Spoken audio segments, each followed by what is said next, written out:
नमस्कार. आजची रेसिपी आहे साबुदाण्याचे पापड. पापड तयार करण्याकरिता साबुदाणा भिजवून घेतलेला आहे आणि साबुदाणा छान असा मोकळा मोकळा भिजलेला आहे. आता आपल्याला साबुदाण्याच्या क्वांटिटीनुसार चवीनुसार मीठ घालायचं आहे. तर इथे मी अर्धा चम्मच मीठ घातलेला आहे. मीठ आपल्याला साबुदाण्यामध्ये हाताने छान असं मिक्स करायचं आहे.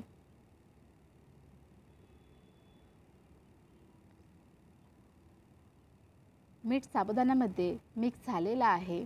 आता आपण ज्या ताटामध्ये पापड तयार करणार आहोत त्या ताटाला तेल लावायचं आहे.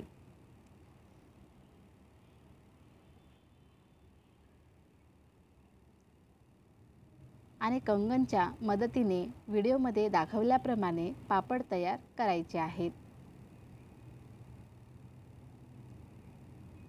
छोट्या चम्मचने थोडा थोडा साबुदाणा घ्यायचा आहे आणि कंगनमध्ये घालायचं आहे.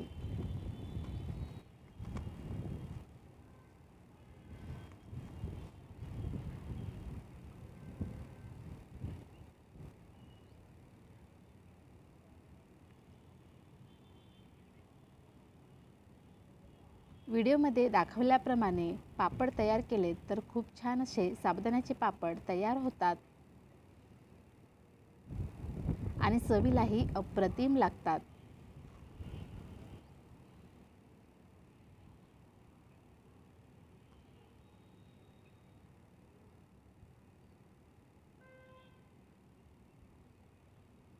थोडासा पाण्याचा ओला हात करायचा आहे आणि साबुदाण्याला प्रेस करत पापड तयार करायचे आहेत.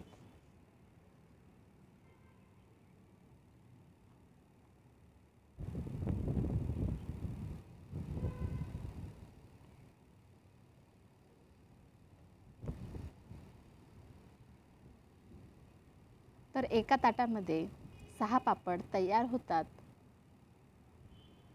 गॅसवरती कढईमध्ये पाणी गरम करायला ठेवलेलं होतं. पाणी गरम झाल्यानंतर पापडाचं ताट ठेवायचं आहे. 2 मिनिट शिजवून घ्यायचं आहे. जोपर्यंत आपले पापड तयार होत आहेत तोपर्यंत दुसरं ताट तयार केलेलं आहे. 2 मिनिटे झालेले आहेत आणि साबुदाणा हलका ट्रान्सपरंट झालेला आहे, म्हणजेच आपले पापड शिजलेले आहेत. प्लेट काढून घ्यायची आहे आणि दुसरी प्लेट शिजण्यासाठी ठेवून द्यायची आहे.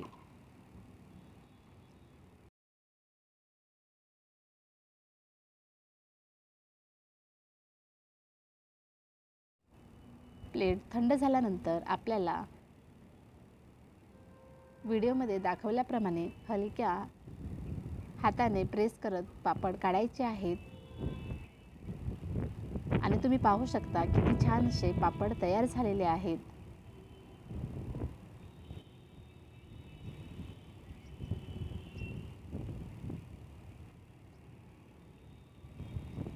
तर अशाच पद्धतीने सर्व पापड तयार करून घेत आहे.